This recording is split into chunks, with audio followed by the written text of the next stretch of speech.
What's up guys, it's me Jeremy. So finally we have the long-awaited Sandbox Mode, also known as the practice tools, finally being launched to League of Legends. I believe by the time this video comes out it should be rolled across to all the regions, and it's definitely going to provide players with the perfect and really long-awaited practice tool that everyone was really hoping for. And there's a lot of different settings and options to allow you to tweak the tool to best serve your purposes. So with that in mind, we wanted to show off some of the more specific things that are definitely going to be ideal to practice for the average player in the new practice tools. We'll talk about, what exactly you should be practicing, how you can set it up, and of course why it's important to practice those things in the first place. And as well, I wanted to give a huge shout out to ProGuides.com for helping out with the editing on this video. They're a really great place to go to for those of you guys trying to improve your game, but you guys don't have to take it from me. They've got a free trial so you can check it out and really just decide for yourself if you like it or not. And so if you guys enjoyed the video, definitely hit that like button and let's get started. Now, when it comes to your average game of League of Legends, there's one thing that you're pretty much going to do throughout the entire game unless you're playing support, and that is of course CSing. Farming is definitely going to be one of the most important things to do in the game. It's your main source of gold and of course your items and all that stuff. And as you reach the higher levels, your base stats, picking up some items as well, does make it a lot easier to farm later on in the game, since your abilities and basic attacks are going to do a lot more damage, so clearing waves and last hitting becomes really simple for most champions at that point. But it all starts at level 1 though. Of course, that's going to be when last hitting is at its most difficult, but also at its most important as well. Even a small CS lead over your opponent can be pretty impactful. Say you both recall at the same time and maybe you have like a 4 CS advantage. That could be the difference between being able to buy a BF sword or being stuck with a pickaxe, or, maybe the difference between buying a ward that saves you from a gank or something like that. It definitely does have a massive impact. So practicing that early CSing is definitely going to be really important for you. So to get set up for some serious CS practicing, start off by picking your main champion or whatever champion you plan on playing, get your starter item, runes and masteries, teleport to lane, and start CSing really. And once you farm to level 4, check how many creeps you've managed to kill, and then I would recommend resetting the game and starting over from level 1. That level 1 to 4 range is definitely the most difficult, but also the most crucial part of the game in terms of actually getting the CS accurately. You could also lock to level 1 as well if you want to practice CSing, that really important first wave for like a fast level 2 or something like that. You could also add in maybe a bit more variety by restricting yourself to only attack on the very last hit, to maybe practice freezing the lane without missing any CS, or maybe doing a fast push to the tower. Either way though, definitely recommend at least 5, maybe 10 minutes of CSing warm up before you head into ranked, pretty much every time honestly. It's definitely going to be something that will help out your mechanics, your consistency a lot. Now, another great thing to practice is jungle clears and different jungle routes. So this is something that's definitely going to be way more useful for jungle players than anyone else, but I mean, with autofill enabled all the time these days, it is good to at least familiarize yourself with at least one jungle champion and 1 or 2, preferably I would say 3 potential jungle routes, so that even if you do get stuck with the jungle role, you're not totally screwed. And if you are a jungle main or maybe secondary, it's definitely going to be, a really awesome thing.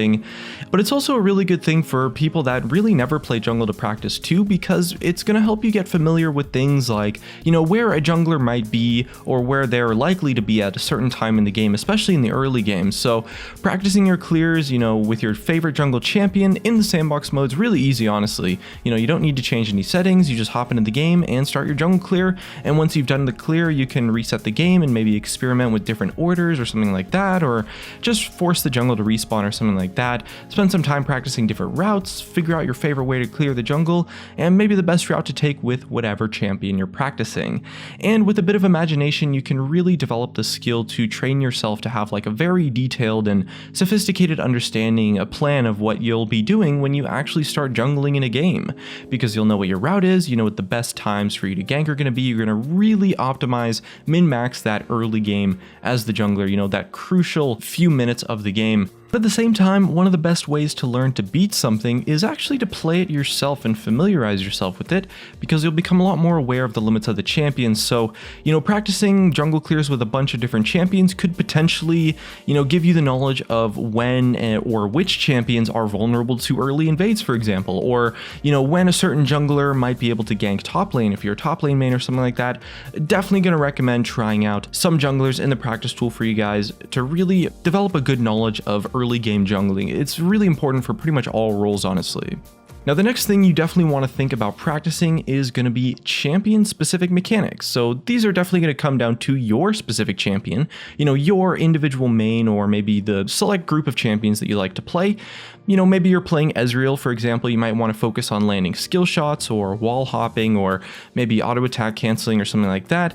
A really good example as well is going to be, of course, Riven, a champion that has all sorts of combos and really intense mechanics and orders and all sorts of stuff that you have to figure out with their kit. And the Sandbox is going to be the perfect place to practice your animation canceling, practice hopping walls, practice all sorts of stuff, all the mechanics of the abilities, really testing the limits and familiarizing yourself to the point where you can develop a pretty quick mastery of the actual mechanics of a certain champion kit. Most champions in the game have some sort of animation canceling that you definitely should learn to do, and the Sandbox mode is going to give you an awesome place to practice this. At the same time, a lot of champions have like combos. Wall hopping is another one as well. Most champions are going to have, tons of like really high skill mechanical tricks that you'll see a lot of higher rank players use consistently. So learning those things is something that could help you a lot.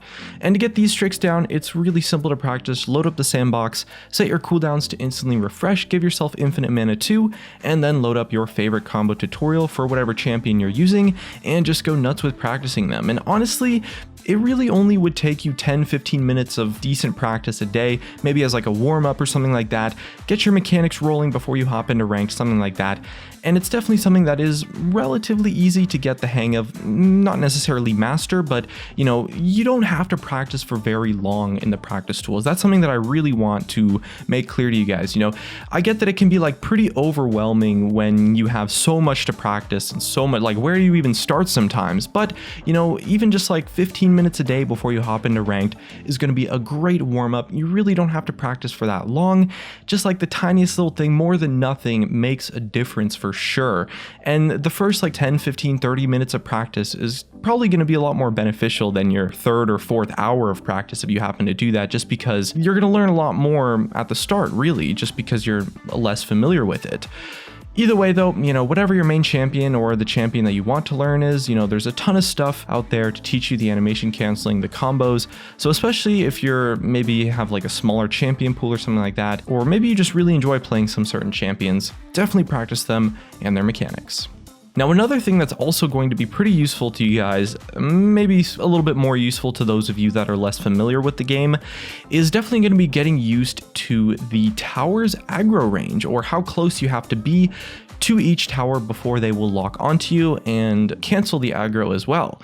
And to practice this, it's pretty simple. Just set up your HP to auto refresh and then maybe spawn a target dummy under the tower. And then you could practice your tower diving positioning by seeing how close you can get before taking damage from the tower. If you're maybe playing a diver champion, you want to practice tower dives more specifically, you could unlock your health and just practice tower diving against the target dummy.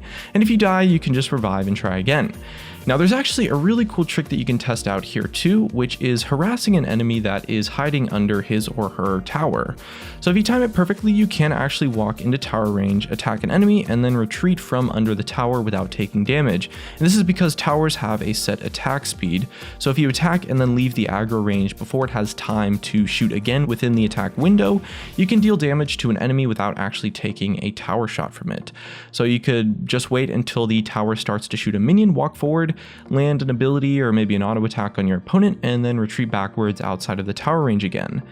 Again, this is probably going to work best with ranged champions and abilities, so maybe something that's best suited for AD carry players. But overall, the towers, definitely something that you need to get familiar with and can benefit your play a lot more than you would think. Now the last thing that I would definitely recommend trying out, this one's, I gotta say, probably really only for jungle mains, is gonna be soloing dragons with a bunch of different setups. You know, whether it's your main champion, maybe a couple different champions or something like that, or at different stages of the game as well when you have certain items. You know, it's gonna be pretty useful to know the limits of your individual jungle champion and when you can solo dragon throughout the game. And a lot of champions do have potential to solo kill dragons a lot earlier than others. You know, champions like Fiddlesticks or Shaco, for example. Elise can also do it quite reasonably, I think, too, with her spiders tanking the dragon.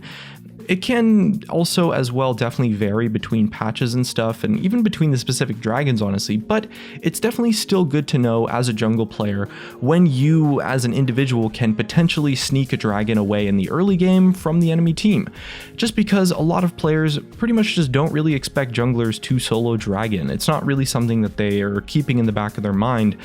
As well though, it can also be potentially useful to do these tests with maybe non-jungle champions, like maybe if you're a top laner or an AD carry or something like that, just to kind of learn at what point you have enough damage and survivability from items to do your team a favor, maybe solo up that dragon buff. You know, it's not to say that you should be trying level 1 dragons though, and definitely when you're in game you gotta be like pretty careful when you're actually soloing dragon. Make sure that, you know, you're in a very safe scenario to actually do it, but just practicing at what time during the game you could theoretically take dragon down by yourself is something that could definitely be very applicable. If you're a jungle player, that is. Not so much for the other roles, I gotta say, but it's definitely a great piece of information to understand, just to have that sort of like random strategy in the back of your mind, especially if there's only one particular jungler you like to play, and it could definitely help you get some advantage in actual games. So really good thing to practice too.